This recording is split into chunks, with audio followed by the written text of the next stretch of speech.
Hey, Eliza. Yeah? Do you get depressed sometimes? I don't know. What is depressed? Depressed happens to most people all over the world.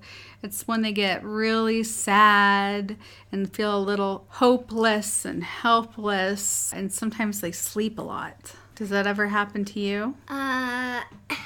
Well, it happened to me a lot when I was a baby. I slept and slept and slept and slept and slept. Well, I don't think that's exactly the same thing. Well, let me tell you about depression. Depression is a chemical imbalance that happens in people's brains that it makes them feel really sad and hopeless a lot of the times. And sometimes when people feel like that, it's hard for them to get out of bed or to eat or to do other activities with their friends. Oh, that's really, really sad. It is really sad. And sometimes people can't help that it happens to them. So they have to get on medicine to make their brain feel better so they can feel happy again. Oh, so whenever I'm sad, I get depressed? No, not necessarily, because they're sad. We all feel sad, and sometimes we all feel a little depressed. Depression is just another level that happens to people that they just can't climb out of. Oh. They get stuck, so it's like being sad all the time. All the time? Okay, Yeah. that is kind of over my mind. Yeah, it's kind of hard to grasp onto, huh? Yeah. Yeah, because you're so happy all the time. Yeah. Yeah. So some people don't get depressed at all, and that's normal for them too. So it's hard for those who never get depressed to really understand and grasp those who struggle with depression. Oh. But you can still love those people, right? Yeah. Even if you don't understand them. Oh, yeah. Yeah. Do you know sometimes I get depressed? No Yeah. way. Sometimes I try to hide it because I don't want you feeling sad. It's so weird. It's so weird. Yeah. But something? If you ever find yourself getting sad or depressed, you can always talk to me about it, right? Okay. Yeah. I love you. I love you too.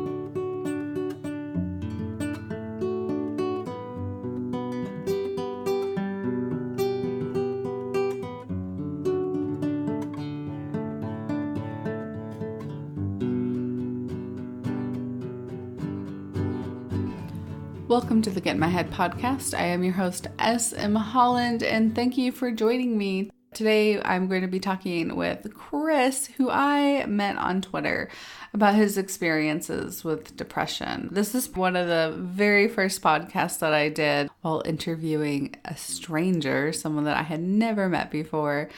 Therefore, there was so much editing that happened. I had a panic attack right in the middle of the podcast, but Chris, thank you. You were so kind and so gracious. Fortunately, for the rest of the listeners, you don't get to listen to any of that because I am an editing queen. Without further ado, let's get started. Hi, so my name is Chris Hernandez. I host a podcast called Casting for Two, where I interview various people in the entertainment industry.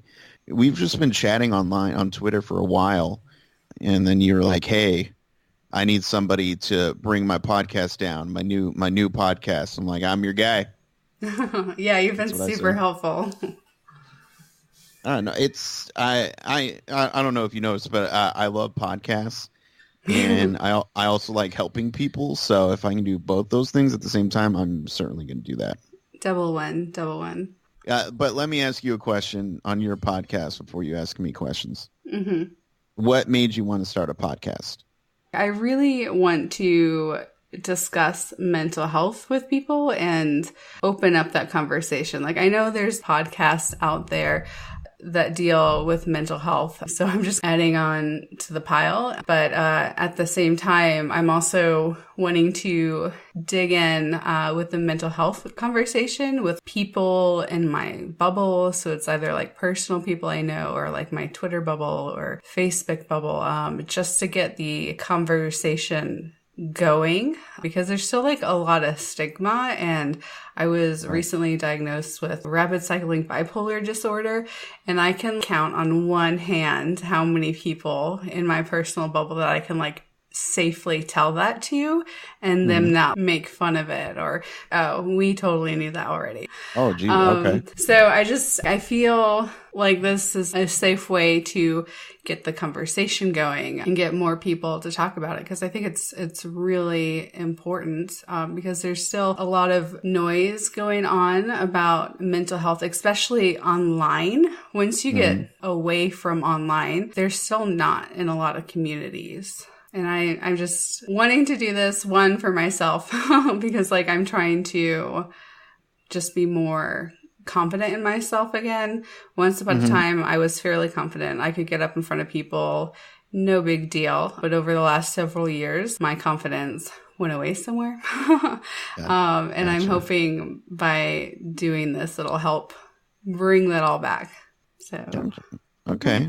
No, I understand that. It's I have a friend who's was diagnosed with bipolar, and she in high school she used to be the most confident person, the most outspoken person, and I just love that about her.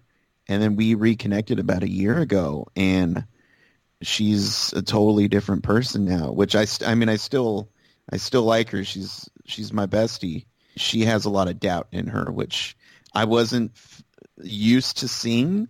And so it's been pretty interesting just trying to, I don't want to say get her back to how she was in high school, but just kind of keep her spirits up, because she's an amazing person, and I think sometimes she forgets that. So right on. Well, I'm glad she has someone like you to help push her forward, because it's really important. I try. That's all I can do. Yeah, that's something similar that happened to me. I was definitely the bolder person in high school. Mostly like my junior, senior year, I found myself. So, but I was at the same time like quiet and shy a little bit, until you got to know me. But it would be nice to have that confidence back again. I'm getting there eventually. One day. No, you will absolutely get there. It's, you'll find your confidence just chilling in your room. It's like, oh yeah, there you are. I was looking for yeah, something like that. I don't know. I don't know where your confidence goes. My confidence like comes and goes. So yeah. I mean, I guess it's normal and just the part of life. But we had talked about, you had mentioned that you suffer from depression quite frequently. And I'm kind of glad that we're talking about that subject, especially with you, because often with men, admitting that they have depression or admitting that their mental health is suffering is such a big deal.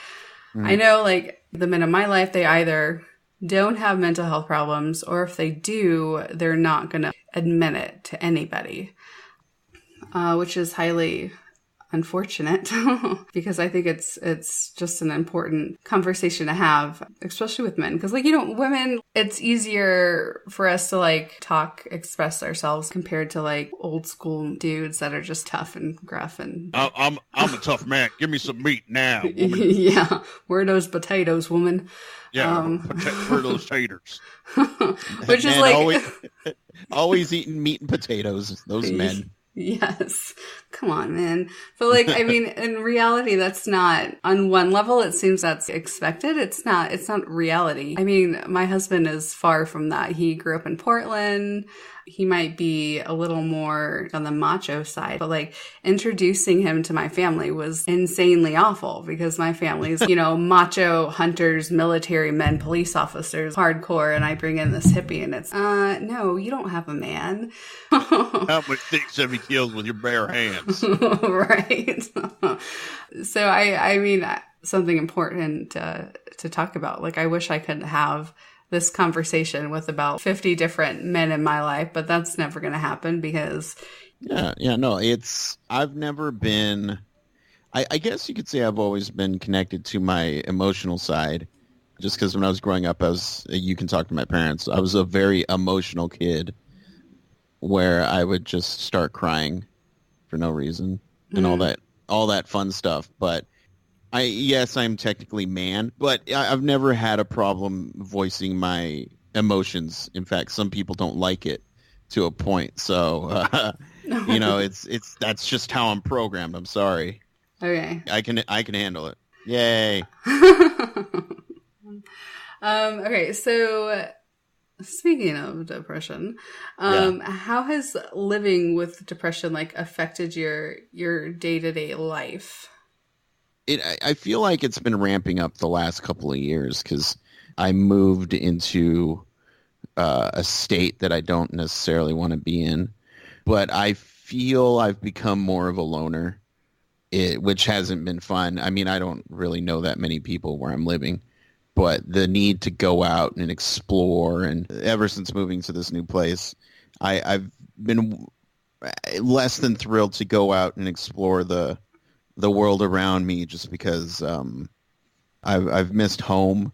I feel pretty lonely, even though I have a wonderful family. I still can't help but feel this loneliness. It always manifests when I'm with everybody as well. I could be surrounded by tons of people, and then I'll still feel lonely and just want to leave and go home and get into bed.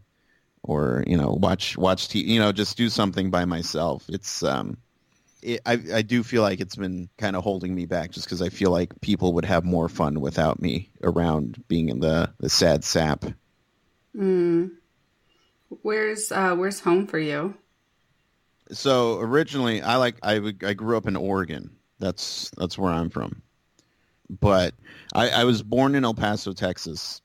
Left to go to Oregon and came back to San Antonio, which is where I'm currently sitting right now.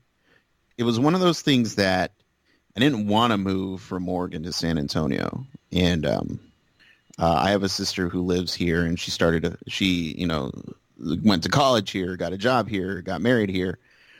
And she was going to stay here and have kids here, start her own family. And my parents wanted to be around their grandkids, which totally makes sense. I totally get that. But I wasn't in a position to where I could stay in Oregon and take care of myself, live, comfortably or anything like that. Mm-hmm. Yeah. Dude, yeah, I'm really sorry. I mean, that's so hard to be away from familiarity. That's a word, right? Yeah. No, I just remember getting into arguments with not arguments, because I'm not an argue kind of guy, but just I don't even back talk. But even every once in a while, my mom will be like, "Oh, it's hard for your sister to just move and leave everything." And I snapped one day. I was like, "Oh yeah, it's so hard, really? Yeah. They have to leave everyone on." And I was just pure sarcasm. That went well. I can imagine. Yeah. I can see it right now. All the eye rolls. Are you, if you don't mind me asking, on prescription meds to help you with your depression at all? Or is it something that you have considered? No, I'm not against taking meds or anything like that, but when my grandmother was here with us, she went through a depression herself, and I just saw, I'm not saying that every medication is like this, but I did see a certain level of just like Zombie when she was Mm-hmm. on them. And I thought I mean, I don't know if I can do that. And, if I'm on meds and have to do a podcast where I have to be zany or Yeah. alert. And so it's just one of those things that I've never looked into it. And I'm not saying I don't need it, but it's just never been something that I've wanted to do. Yeah. No, I mean, that's understandable. And, you have to do what you think is best for yourself. And it is hard when you get into the prescription world. America's an interesting place because it's both over medicated and under medicated at the same time. And it is hard when you stick your toe in the water because you have to find something that's right for you. And a lot of the time it isn't, especially when you get to like antidepressants and stuff. It's, Yeah. the zombie effect. Yeah. And it is hard to find something that makes you level out when you need it and stuff. Is there like anything you do for yourself to help self-care wise? So I'm a huge movie guy. I love movies. I love music. I definitely I'll go all day at a movie theater. And it's just like to watch 3 movies back to back to back. Oh gosh, I couldn't do that. I'm like too ADD. I would drive everyone nuts. I could see how people would not like it. Sometimes I'll be at the movie theater too long and I'll get a headache. And it's like, okay, I need to leave right now. But that music to me is something that calms me or pumps me up for certain things. And just I'm a huge advocate of using music when regardless of my emotional state. I feel like it helps me. Mm-hmm. So as we speak right now, I'm currently listening to music because it's I don't know, it's just something I've always done even since I was in high school. I've just always had one ear listening to music, one ear listening to other people. So yeah, I tend to do the same, only I stick both earbuds in my ear so I don't have to listen to anybody. Right there.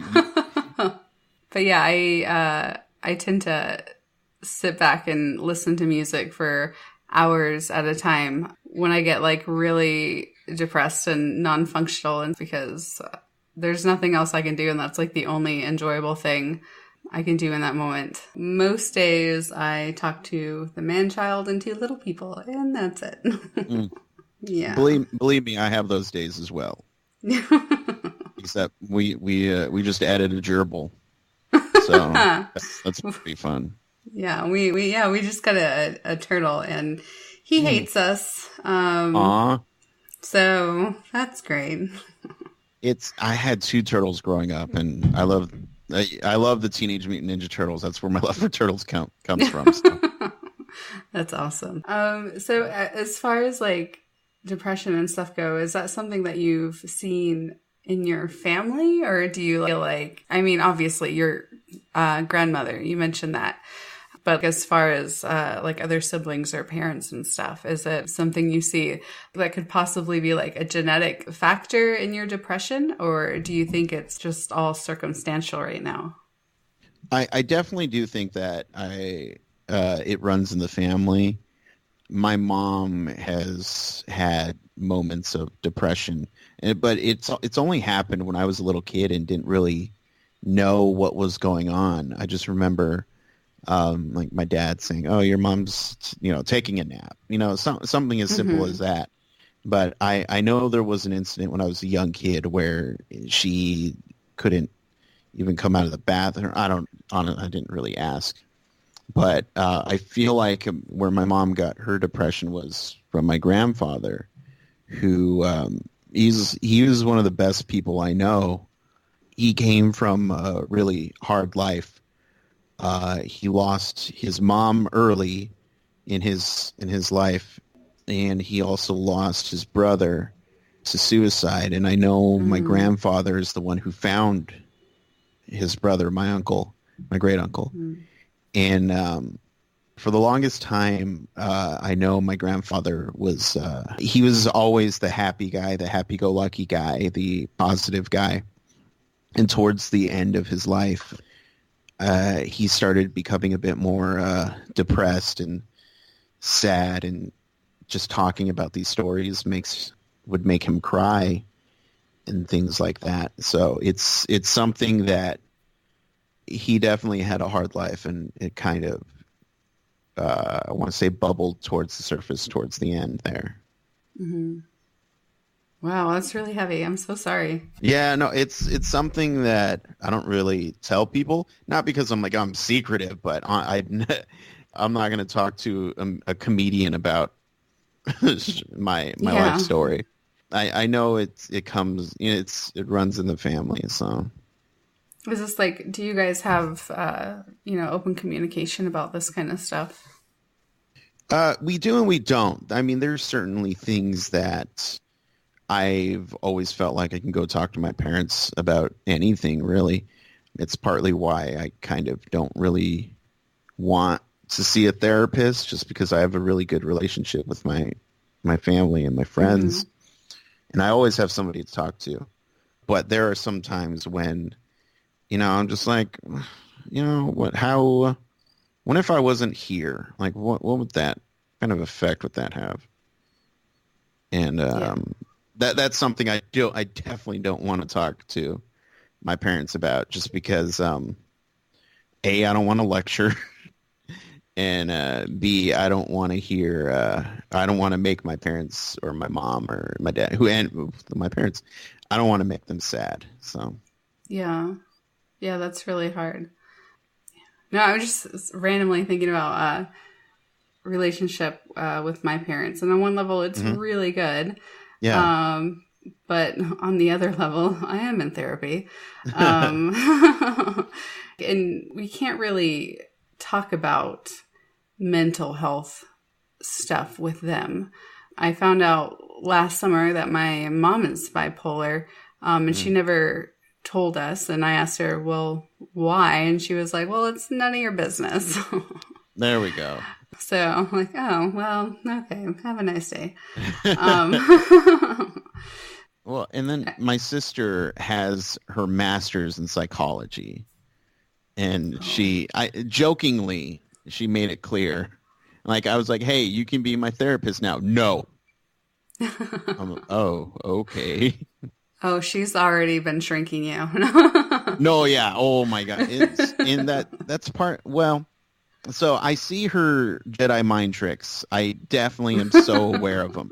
I'm not going to tell you that being a film director and a therapist are the same thing, but they kind of are, just because a film director tries to evoke some sort of emotion out of you. They mm-hmm. have to find a way to get into your head. The directing for film class that I took, it was amazing, just because you have to find certain ways for an actor to relate to a certain thing, a certain character, something like that. Mm-hmm. So directors have to get into your head and evoke emotion out of you. And so once I learn, I'm not saying I can do that, but if I'm working with actors, I can be like, you know what, we need to get you to a certain spot. Let's take 5. Let's do that. So that's why I recognize when my sister's trying to Jedi mind trick my parents, and it works all the time. Let me just tell you that. It doesn't work on me. Are you sure about that? Like 75% of the time. Okay, that's fair. She knows not to mess with me. Thank you so much for suffering through this with me. No. Well, I thank you so much for having me, and no, I didn't suffer one bit. I know some of y'all are really struggling right now, and if not you know somebody who is.